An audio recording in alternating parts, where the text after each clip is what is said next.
দুনিয়া যতই সাজাও বান্দা মনে রাখো তুমিও থাকতা না, দুনিয়াও থাকতো না। তুমিও যেমন মৃত্যু হবে এই কায়নাতেরও মৃত্যু হবে। এই দুনিয়ার প্রত্যেক মানুষের মৃত্যু হলে সেটারে মৌত বলে, আর একদিন গোটা সৃষ্টি জগতের মৃত্যু হবে সেটারে কিয়ামত বলে। সেটারে কিয়ামত বলে।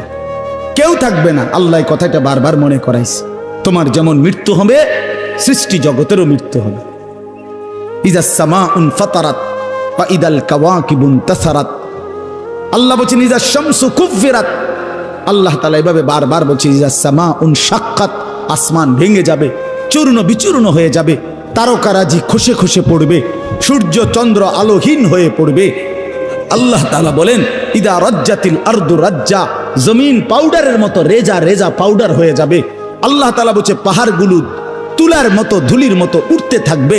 আল্লাহ বলছে বান্দা একদিন আমি গোটা কায়নাত আমি শেষ করে দেব, আমার সংসার আমি গুছায় ফেলবো, আমার এই কায়নাত আমি আল্লাহ তাআলা ইসরাফিলের সিঙ্গার ফু দিলে আমি আল্লাহ তাআলা গুটিয়ে ফেলবো। এই কথাটাই আপনাদের সামনে এখানে আমি শুনাইতে চাই। এই অল্প একটু শুনে আল্লাহ তাআলা এখানে এই কথাটাই তুলে ধরছেন কোরআনের বহু সূরায়, যে বান্দা এই সৃষ্টি জগৎ একদিন থাকবে না, কিয়ামত হবে, একদিন ইসরাফিল ফু দিবে।